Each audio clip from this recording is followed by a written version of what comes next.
है, सत्संग चल रहा है। बहुत बड़े भाग हैं उन जीवों के जो इस सत्संग को सुन पाते हैं, और उससे भी बड़े भाग हैं जो इसको समझ पाते हैं।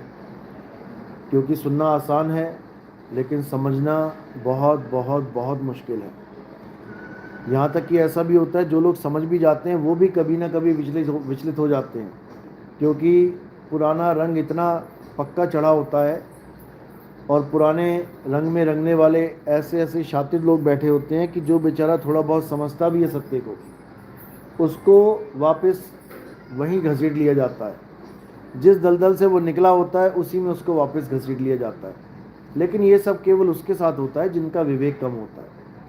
जो विवेकी पुरुष हैं, जिन्होंने सत्य सत्य का निर्णय कर लिया, जिनको समझ में आ गई सारी कहानी कि कहाँ पर मेरे से गलती हो रही है और कहाँ पर मैं सत्य को नहीं समझ पा रहा हूँ, उसको सुधार के सत्य के साथ जुड़ के जो एक बार दृढ़ हो जाते हैं, उनको कोई विचलित नहीं कर सकता।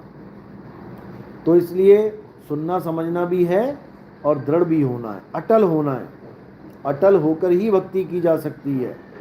अगर मन में शंकाएं होती हैं, मन में अन्य विचार उत्पन्न होते रहते हैं, अगर पूर्ण विश्वास नहीं होता तो भक्ति नहीं बन पाती। में हमारी भक्ति भाई तब कर पाओगे जब तुम पूर्ण विश्वास में आ जाओगे। अब तुम सोचो पता नहीं मैं रास्ता जो पकड़ा है मैंने सही है कि नहीं है, अधूरा तो नहीं है, इससे आगे तो नहीं कुछ है, तो तुम ऐसे ढूंढते रह जाओगे। हम तो यहाँ तक कहते हैं कि अगर तुम्हें लगता है इससे आगे कुछ है तो खोज लो, पहले अच्छी तरह ढूंढ लो, जितना ढूंढना है, जहाँ जाना है जा आओ, उसके बाद लास्ट में यहाँ पे आना, तब तुम्हें समझ में आएगा कि यहाँ क्या मिल रहा है। अगर पहले यहाँ पर नाम ले लिया जल्दबाजी में, देखा देखी में, फिर कहीं और ढूंढने चले गए तो कुछ मिलने का नहीं, फिर तो ये भी गया और वो भी गया। इसलिए अच्छी तरह समझ लो, विचार कर लो। लेकिन ऐसा भी नहीं है कि जो एक बार चला जाता है वो आता नहीं है। बहुत से फ़ोन आते हैं, गुरुजी मैं विचलित हो गया था, मुझे किसी ने भरमा दिया था, मैंने किसी और की वीडियो देख ली, मैं परेशान हो गया, लेकिन मालिक की दया हुई, अब मैं वापस आ गया हूँ। एक साल 2 साल के बाद भी लोग वापस आए हैं। तो ये भी इसीलिए आए हैं क्योंकि उनको विवेक दिया जा चुका था, विवेक था उनके पास, तभी वो ये फैसला कर पाए कि मैं अब गलत रास्ते पे हूँ, जो मुझे पहले बताया गया था वो रास्ता सही था।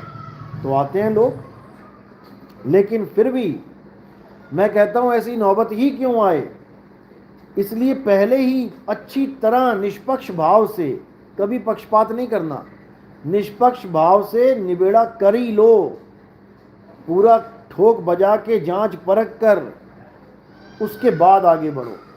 उसके बाद आगे बढ़ते हो तो तुम्हें विचलित नहीं कर सकता कोई। और कभी भी दुनिया की बातों में नहीं आना। दुनिया के पास कहते हैं 100 मुंह 100 बातें, तो लोगों की बातों में नहीं उलझना। वो तो बात बोल के चले जाएंगे, तुम्हें विचलित कर दिया, उनका कुछ गया नहीं, तुम्हारा कुछ रहा नहीं, उनका क्या जाता है, 100 मुंह 100 बातें। कल को तुम्हारे बारे में कुछ बोलने लग जाएगा कोई, तो क्या उसको भी सत्य मान लोगे? अपने बारे में कोई उल्टा पुल्टा बोल दे तुम्हारे बारे में, तुम कभी सच नहीं मानोगे कि मैंने तो ऐसा कुछ किया ही नहीं। तो भाई अगर हमारे बारे में भी कोई उल्टा पुल्टा बोलता है तो उसको निर्णय करो उसका कि ये सत्य है भी कि नहीं।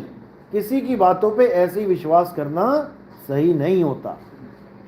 तो यही कबीर साहब समझा रहे हैं कि सबका हु का लीजिए साचा शब्द निहार, और पक्षपात मत कीजिए कहें कबीर विचार।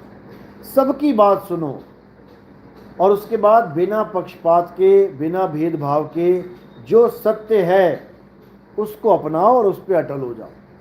और सत्य केवल एक है, ऐसा मत सोचो कि यहाँ भी सत्य है और वहाँ भी सत्य है, ऐसा नहीं हो सकता। सत्य एक ही है, सबने यही बोला है कि एक ही परमात्मा है, लेकिन वो एक को बताने के लिए 1 लाख गुरु, 1 लाख तरीके बता रहे हैं, 1 लाख विधियां बता रहे हैं, तो फिर सत्य कैसे हो सकती है?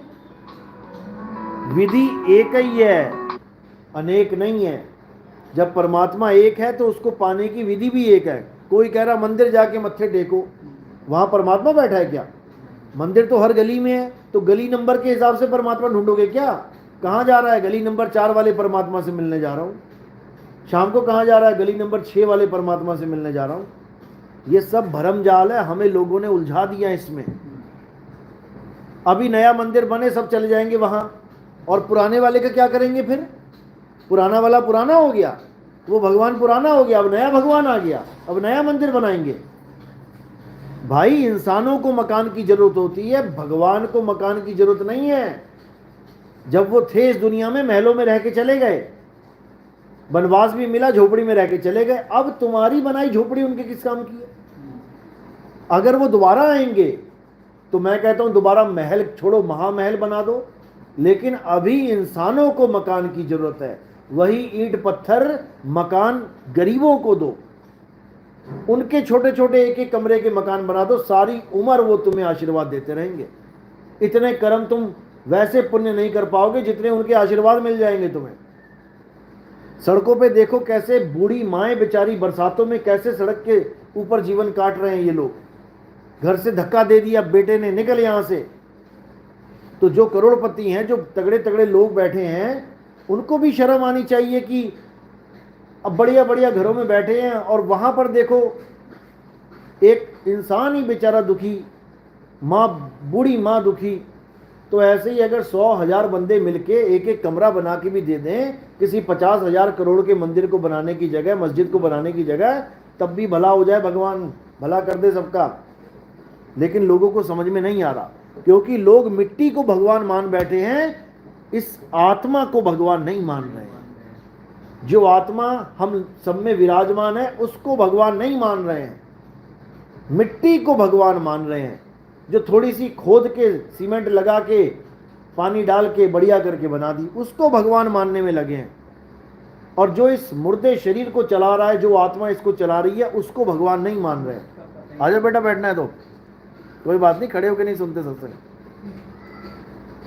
तो बहुत जरूरी है अपने असली मालिक को जानना। हमारा असली मालिक कहाँ है? आत्मा में ही परमात्मा का वास है। जब तक तुमने आत्मा को नहीं जाना, तुम परमात्मा को जान ही नहीं सकते। ऐसी पत्थरों में उलझे रह जाओगे। और यही पत्थर, चलो शुक्र है पत्थर है, सीमेंटेड है, जब यही मूर्तियां सोने की बनाई गई, अष्ट धातु की और चांदी की बनाई गई, लुटेरों ने छोड़े नहीं मंदिर हमारे, फिर क्या फायदा हुआ?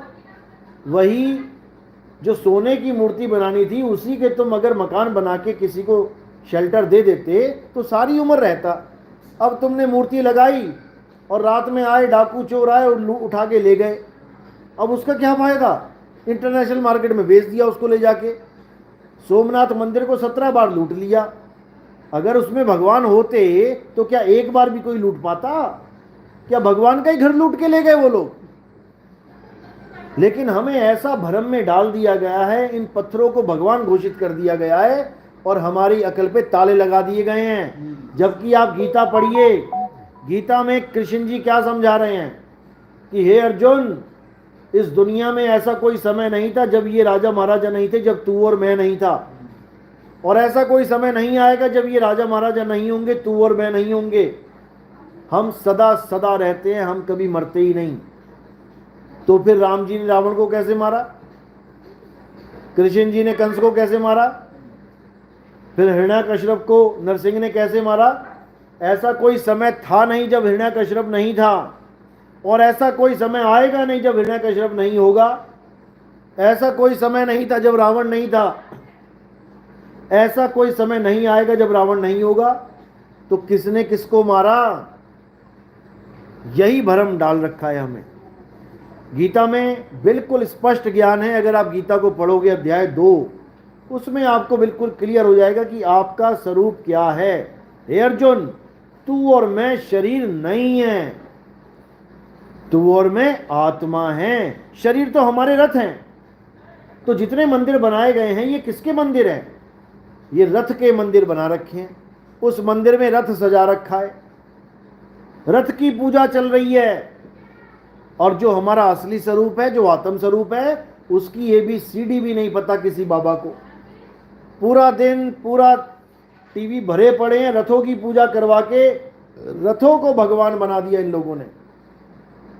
लेकिन जो रथ को चला रहा है, जो आत्म तत्व रथ को चला रहा है, उसका किसी को ज्ञान नहीं है। उसी को आत्मज्ञान कहते हैं। आत्मज्ञान का मतलब है मुझे मेरा ज्ञान हो जाए, मुझे किसी रथ की पूजा नहीं करनी है, मुझे किसी रथ को भगवान नहीं मानना है, मुझे उसको परमात्मा मानना है जो सब रथों को चला रहा है, सब घटों को चला रहा है। सब घट मेरा साइया सुनी सेज ना कोई, और बलिहारी व घट की जिस घट प्रगट होए। ऐसा कोई घट नहीं संसार में जिसको ये आत्मदेव नहीं चला रहा। तुम्हारी माँ, तुम इसलिए माँ कह रहे हो क्योंकि चल रही है फिर रही है, इसलिए प्यार कर रहे हो। तुम्हारा भाई चल रहा है फिर रहा है, इसलिए तुम प्यार कर रहे हो। तुम्हारे बेटे बीवी इसलिए क्योंकि प्यार कर रहे हो, क्योंकि चल रहे हैं। और जैसे ही शरीर से आत्मा अलग हुई, अब कोई माँ नहीं, कोई बेटा नहीं, कोई बेटी नहीं, उठाओ या तो दबाओ या जलाओ। अब उसको तुम प्यार नहीं कर सकते। तो प्यार कर किससे रहे थे? प्यार आत्मा से कर रहे थे, लेकिन गलती से स्वरूप शरीर को मान लिया था। प्यार तुम अपनी माता से ही कर रहे थे, लेकिन तुमने अपनी माता को शरीर मान लिया, इसलिए तुम अपनी माता को कभी जान ही नहीं पाए कि मेरी माँ है कौन। तुम शरीर को ही माता समझ के बैठ गए और अंत में तुमने अपनी माता को आग के हवाले कर दिया। बस यही अज्ञान है। प्रेम हमारा आत्मा से ही है, यानी जब तक जीवित है। जीवित कैसे है? आत्मा से ही तो जीवित है। जब तक जीवित है तब तक प्रेम है, और जैसे ही शरीर छूट गया, अब उस शरीर को उठा के जला दिया या दफन कर दिया जाता है। तो इसलिए केवल आत्मा की ही महिमा है। हर ग्रंथ में शरीर को असत्य बोला गया है। हे अर्जुन, इस दुनिया में दो प्रकार के तत्व हैं, एक काया और एक आत्मा। शरीर तो असत्य है, झूठ है, और आत्मा सत्य है। तो जितने भी बाबा लोग शरीरों की पूजा करवा रहे हैं, पत्थरों की पूजा करवा रहे हैं, फोटो कैलेंडर की पूजा करवा रहे हैं, वो सब असत्य के पुजारी हैं। वो तुम्हारी सूरत को कभी सत्य से जोड़ ही नहीं सकते। वो असत्य ही लेके आए हैं ज्ञान रूपी, और असत्य ही दे रहे हैं ज्ञान रूपी, लेकिन ये ज्ञान नहीं है, अज्ञान है। हमें लग रहा है कि कोई बाबा ज्ञान दे रहा है, लेकिन वो अज्ञान बांट रहा है। शरीरों की पूजा करवाना ही अज्ञान है। हमारे पंथ में गुरु की पूजा है, लेकिन गुरु को कभी शरीर मान के नहीं पूजना है। गुरु की आरती कभी ये सोच के नहीं करनी है कि सामने शरीर रूपी गुरु बैठा है। ये तो मिट्टी है, ये मांस है, हड्डी है, ये गुरु नहीं है। गुरु कौन है? जो इस शरीर में बैठ के तुम्हें ज्ञान दे रहा है, जो इस शरीर के माध्यम से तुम्हें ज्ञान दे रहा है। कौन है वो आत्मा है। संत हमारी आत्मा, हम संतन के जीव, संतन हम में रम रहे, जीव माखन में घीव। तो ये जीव भी तभी सारे कार्य कर रहे हैं क्योंकि आत्मा की ताकत मिल रही है इस जीव को। तो आत्मदेव को जानना ही हमारा परम लक्ष्य है। आत्मदेव को जानने का मतलब है मैं अपने स्वरूप का ज्ञान हो जाए, असली स्वरूप का। किसी और की पूजा नहीं करनी है। जैसे आत्म कथा का मतलब होता है खुद की कथा लिखना, आत्महत्या का मतलब होता है खुद की हत्या करना, आत्म रक्षा का मतलब होता है खुद की रक्षा करना, आत्म कृपा का मतलब होता है खुद पे कृपा हो जाना, आत्म कल्याण का मतलब होता है खुद का कल्याण हो जाना, आत्मनिर्भर का मतलब होता है खुद पे निर्भर हो जाना। इसी प्रकार आत्म ज्ञान का मतलब होता है खुद का ज्ञान प्राप्त हो जाना, ना कि किसी और की पूजा करना, किसी और को भगवान मानना। इस दुनिया में जितने भी लोग आए, चाहे वो देवी देवता आए, चाहे कोई भी आए, वो सब के सब आत्मा के द्वारा ही सारे कार्य करके गए हैं। अगर आत्मा ना हुए तो कोई कुछ नहीं कर सकता, यही समझना है। तो इस पंथ में आने के बाद मूर्ति पूजा, हवन यज्ञ, ये सब तीर्थ व्रत सब छूट जाते हैं। क्यों छूट जाते हैं? क्योंकि अब वो पढ़ाई पीछे की पढ़ाई रह गई और अब आप आगे बढ़ गए। अब आगे बढ़े हो तो बैक नहीं लगाना है, चाहे कुछ भी हो जाए। कई बार क्या होता है, भगत होता है हमारा, अभी पूर्ण विवेक नहीं जगा होता है, घर में छोटी सी बीमारी आ गई, खुद ही की खुद कुछ बीमारी आ गई, किसी ने बोल दिया भाई मंदिर जाना पड़ेगा फिर ठीक होगा। अब वो मरता क्या ना करता, मंदिर चला जाता है।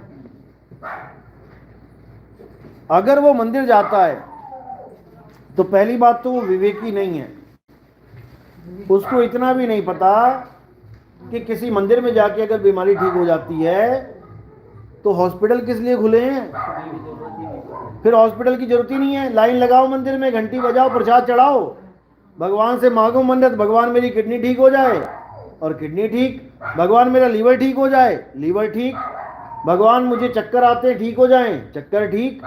फिर हॉस्पिटल जाने की, इतने बड़े बड़े हॉस्पिटल बनाने की, लाखों करोड़ों का टर्नओवर गोलियों की, दवाइयों की जरूरत ही क्या है। फिर क्यों भगवान राम के सामने जब लक्ष्मण जी मूर्छित होकर गिर गए तब क्यों नहीं भगवान का चरण स्पर्श करवा दिया गया? फिर क्यों हनुमान जी को संजीवनी बूटी ले जाने के लिए भेजा गया? क्या है संजीवनी बूटी? औषधि है। भगवान के सामने लक्ष्मण गिरे पड़े हैं तब भी उसको दवाई लेने जाना पड़ रहा है। जब भगवान के सामने पैर छू के उनकी बीमारी ठीक नहीं हो रही है, मूर्छा ठीक नहीं हो रही है, तो एक मंदिर में जाके कैसे हो जाएगी? लोगों को इतना भी समझ में नहीं आ रहा है। यही सच्चाई है जो बताया जा रहा है, जो समझाया जा रहा है, लेकिन लोग इतने पुराने संस्कारों में दबे पड़े हैं कि उनको समझ में ही नहीं आ रहा कि किया क्या जाए। जैसे कोई मिलता है, जैसे कोई समझाने वाला मिलता है, वैसे ही समझ लेता है। अपना बुद्धि, अपना विवेक खूंटी में टांग देता है किनारे। लेकिन परमात्मा सबको समझाते हैं, गुरु सबको समझाते हैं कि सत्य के साथ हो जाओ, सत्य के साथ जुड़ो, अंत में तुम्हारा कल्याण सत्य ही करेगा। गुलशन कुमार मंदिर में खड़ा था, पूजा कर रहा था। जब उसको शूटर मारने के लिए आए तो मंदिर छोड़ के बाथरूम में भागा, दरवाजा बंद करने के लिए। बाथरूम में उसकी गोली मार के हत्या की गई। मां के दरबार को छोड़ के बाथरूम में जाने की क्या जरूरत थी? अगर उसको मां की मूर्ति पे ही पूरा विश्वास था तो वहीं खड़ा रहता कि मां मुझे बचाएगी। मंदिर छोड़ के मूर्ति में जा रहे हैं, वहां जा रहे हैं बाथरूम में कि वहां दरवाजा लगा लूंगा। क्योंकि भाई ये केवल तुम मान बैठे हो कि वो भगवान है, वो भगवान नहीं है, वो इंसानों के द्वारा बनाई गई मूर्ति है। अभी कोई त्योहार आए, देखो सड़कें भर जाएंगी, बड़ी बड़ी मूर्तियां सड़कों के किनारे लगी होंगी, 100-100, 200, 500 मूर्तियां बेचने के लिए। तुम वहां पर जाके मोल भाव करोगे, ये कितने की है? वो कहेगा 10,000 की, तुम कहोगे 5,000 में दे दो, नहीं देगा। भगवान की बिक्री हो रही है वहां पे। और तुम्हारे अंदर भी इतनी श्रद्धा नहीं होगी कि तुम वहीं पे मत्था टेक दो। नहीं तो टेक के दिखाओ 500-500 रुपए। जितनी भी मूर्तियां सड़क पे पड़ी हैं उनके आगे जाके 500 रुपए टेक के दिखाओ तुम कि मैंने भगवान को 500 रुपए समर्पित कर दिए। नहीं करोगे। ये सब विवेक की बातें हैं, बुद्धि की बातें हैं। विवेक लगाओगे हर चीज समझ में आएगी। जो भगवान सड़क पे खड़ा हुआ भगवान नहीं हो पाया, तुम्हारी श्रद्धा नहीं बन पाई कि मैं यहां पर 500 रुपए टेक दूं, वो मंदिर में जाके कैसे भगवान बन जाता है? केवल जगह चेंज होने से भगवान हो गया। और वो भी कब तक भगवान रखेंगे बना के? जब तक खंडित नहीं हो गए। किसी पंडित जी को पूछना कि पंडित जी मेरे घर में भगवान की मूर्ति है, थोड़ा सा उनका धनुष बाण टूट गया है, क्या करूं? अरे ये तो खंडित हो गई है, इसको आप कहीं जल में डाल दो, प्रवाहित कर दो। अरे धनुष बाण टूटा है, भगवान थोड़ी नहीं टूट गया। लेकिन नहीं समझ में आ रहा किसी को, क्योंकि भगवान की एबीसीडी नहीं पता किसी को। भगवान वो है जो सबको चला रहा है।